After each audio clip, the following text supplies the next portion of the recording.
Hello parents and students, இன்றைக்கி நம்ம சிவநாடர் university SNU அந்த யூனிவர்சிட்டியில் கொடுக்குற ஆர்ட்ஸ் அண்ட் இன்ஜினியரிங் கோர்சஸ் பற்றி தான் பார்க்க போகிறோம். இன்ஜினியரிங் பற்றின இன்ஃபர்மேஷன்ஸ் மேக்ஸிமம் எல்லாருக்கும் தெரிஞ்சிருக்கும். லாஸ்ட் இயர் அண்ணா யூனிவர்சிட்டி கண்ட்ரோலில் இருந்த நம்பர் 1 காலேஜான எஸ்எஸ்என் காலேஜ் இப்போ அவங்க சிவநாடர் யூனிவர்சிட்டி கண்ட்ரோலில் கொண்டு வந்துட்டாங்க. இந்த யூனிவர்சிட்டியில் பிகாம், பிஎஸ்சி இந்த கோர்சஸும் இருக்குது. ஸோ இதை பற்றி தான் நம்ம ஃபுல்லாக பார்க்க போகிறோம். இந்த வீடியோவில் என்னென்ன கோர்சஸ் இருக்குது, ஆர்ட்ஸ்க்கும் சரி சயின்ஸுக்கும் சரி, அதோட ஃபீஸ் டீட்டெயில் என்னது, டிரான்ஸ்போர்ட் ஹாஸ்டல் டீட்டெயில் பற்றி, என்ன மாதிரி என்ட்ரன்ஸ் எக்ஸாம் இருக்குது, அதுக்கு சிலபஸ் பேட்டர்ன் எப்படி கொடுத்துருக்காங்க, எந்த மாதிரி அட்மிஷன் ப்ராசஸ் வச்சுருக்காங்க, இதை பற்றி தான் நம்ம பார்க்க போகிறோம். வீடியோவுக்கு போகிறதுக்கு முன்னாடி சேனலை சப்ஸ்கிரைப் பண்ணிட்டீங்கன்னா காலேஜ் ரிலேட்டடாக எல்லா இன்ஃபர்மேஷனும் ப்ளஸ் எக்ஸ்ட்ரா கோர்சஸ் என்னென்ன படிக்கலாம் அந்த இன்ஃபர்மேஷன்ஸ் எல்லாமே வரும். ஸோ இப்போ நம்ம வீடியோக்குள்ளே போகலாம். ஸோ இந்த எஸ்என்யூ யூனிவர்சிட்டி ஓஎம்ஆர் ரோடில் இருக்கிற காலவாக்கம் அப்படிங்கிற ஒரு ஏரியாவில் தான் இருக்குது. ஸோ சிவநாடர் யூனிவர்சிட்டியில் 4 ஸ்கூல் இருக்குது. SSN school of engineering, school of commerce and management, school of science and humanity, Shiv Nadar school of law, 4 school இருக்குது உள்ள. இவங்க எஸ்எஸ்என் ஸ்கூல் ஆஃப் இன்ஜினியரிங்கில் என்னென்ன கோர்சஸ் ஆஃபர் பண்ணுறாங்கன்னா, BTech, AIDS, biomedical engineering, chemical engineering, civil engineering, computer science and engineering, computer science and engineering in cyber security, computer science and engineering in IoT, EEE, ECE with specialization in VLSI design and technology, information technology, mechanical engineering எல்லாமே பிடெக்குங்கிற கோர்சஸில் தான் தராங்க.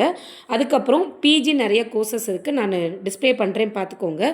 Next school of science and ஹியூமனிட்டிஸில் பிஎஸ்சிங்கிற course தராங்க.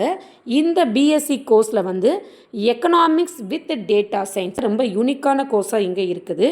அதுக்கப்புறம் school of commerce and மேனேஜ்மெண்ட்டில் என்ன courses தர்றாங்கன்னா, பிகாம் ஜென்ரல் இல்லை BCom honours, BCom professional accounting. PG programme பார்த்தீங்கன்னா எம்பிஏ தர்றாங்க.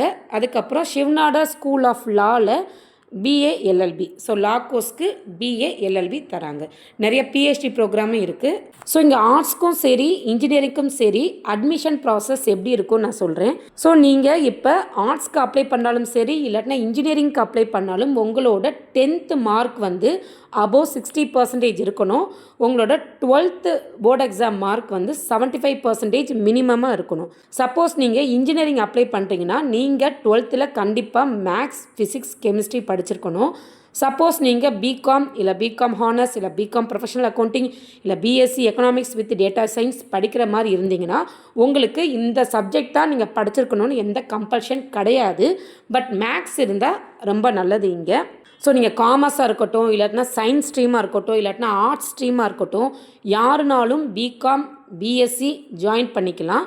அதே மாதிரி நீங்கள் எந்த ஸ்ட்ரீமாக இருந்தாலும் லாவும் இங்கே படிக்கலாம். ஸோ இங்கே நீங்கள் அட்மிஷன் வாங்கணுன்னா ஆர்ட்ஸாக இருக்கட்டும் இன்ஜினியரிங்காக இருக்கட்டும், நீங்கள் Shiv Nadar university Chennai entrance exam SNU CEE இந்த எக்ஸாமை நீங்கள் கிளியர் பண்ணால் தான் அங்கே அட்மிஷன் கிடைக்கும்.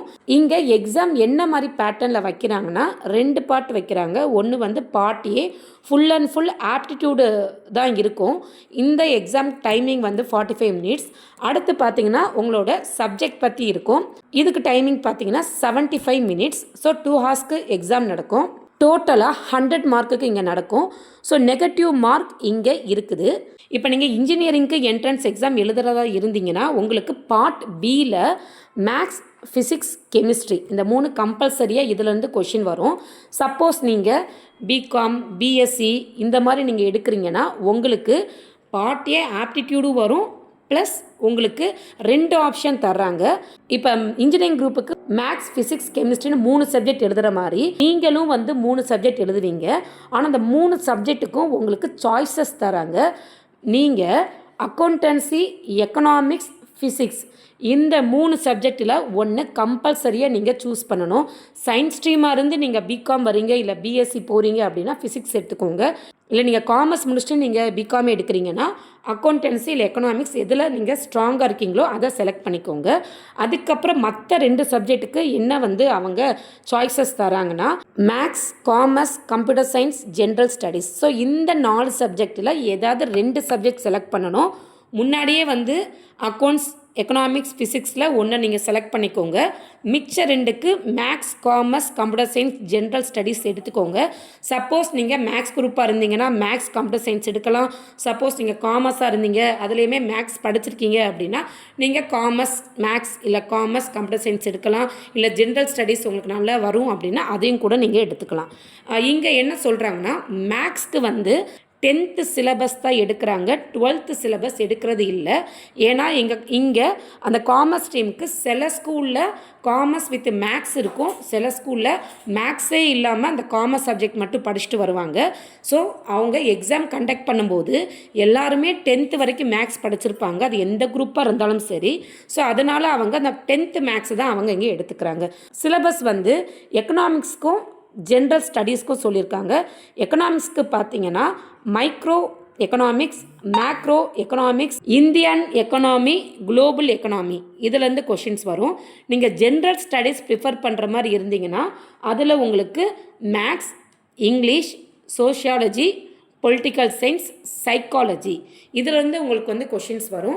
ஸோ நீங்கள் சாய்ஸ் ஃபில் பண்ணும்போது எதில் நீங்கள் ஸ்ட்ராங்காக இருக்கீங்களோ அந்த 3 சப்ஜெக்டை நீங்கள் ஃபில் பண்ணிடுங்க. இப்போ நம்ம இதோட ஃபீஸ் டீட்டெயில் நம்ம பார்க்கலாம். சப்போஸ் நீங்கள் இன்ஜினியரிங் எடுக்கிறீங்க அப்படின்னா நான் டிஸ்பிளே பண்ணியிருக்கேன் பார்த்தீங்களா, ஸோ அது வரைக்கும் உங்களுக்கு 3,50,000 ஆகும். அதுக்கப்புறம் BTech, biomedical engineering, chemical engineering, civil engineering, mechanical இன்ஜினியரிங்க்கெல்லாம் 3 lakhs பெர் இயர் ஆகும். அதுக்கப்புறம் நீங்கள் பிகாம் இல்லாட்டினா பிஎஸ்சி எடுக்கிறதா இருந்தீங்கன்னா உங்களோட ஃபீஸ் பார்த்தீங்கன்னா 3 lakh வரும், பெர் இயர் 3 lakh. பிகாமுக்கு ஒரு வருஷத்துக்கு 3 லட்சம். அதுக்கப்புறம் நீங்கள் லா படிக்கிற மாதிரி இருந்தீங்கன்னா உங்களுக்கு ஃபீஸ் பார்த்தீங்கன்னா 4,95,000 உங்களுக்கு வரும். இது போக நீங்கள் ஒன் டைம் நான் ரீஃபண்டபிள் ஃபீஸாக 1,500 பே பண்ணணும். அதுக்கப்புறம் ஹாஸ்டல் ஃபீஸ் பார்த்தீங்கன்னா நான் டிஸ்பிளே பண்ணியிருக்கேன். ஷேர்டு ரூமா, ஏசி ரூமா, சிங்கிள் ரூமா, எல்லா டீட்டெயில்ஸும் இருக்குது. நீங்கள் ஹாஸ்டலுக்கு ஃபீஸ் எவ்வளோ வரும்னு நல்லா பார்த்துக்கோங்க. அதுக்கப்புறம் டிரான்ஸ்போர்ட் ஃபீஸ் பார்த்தீங்கன்னா ஏசி பஸ் தராங்க, 82,000 உங்களுக்கு டிரான்ஸ்போர்ட் ஃபீஸ் வரும். இந்த காலேஜுக்கு நீங்கள் இன்ஜினியரிங்னாலும் சரி இல்லை ஆர்ட்ஸ் சயின்ஸ் எடுத்தாலும் சரி நீங்கள் அப்ளை பண்ண வேண்டிய லாஸ்ட் டேட் வந்து March 31. இந்தியா ஃபுல்லாக எழுதுவாங்க இந்த எக்ஸாம், ரொம்ப காம்படிட்டிவாக இருக்கும். ஸோ நீங்கள் அப்ளை பண்ணிவிட்டு நல்லா ப்ரிப்பேர் பண்ணுங்கள். ஏன்னா சிபிஎஸ்சி எக்ஸாம் இன்றைக்கோட முடியுது. ஸோ நல்லா ப்ரிப்பேர் பண்ணுங்கள், கண்டிப்பாக இந்த எக்ஸாம் வந்து கிராக் பண்ணலாம். அடுத்து நம்ம வேறொரு காலேஜ் டீட்டெயிலை சந்திப்போம். Stay tuned. தேங்க்யூ.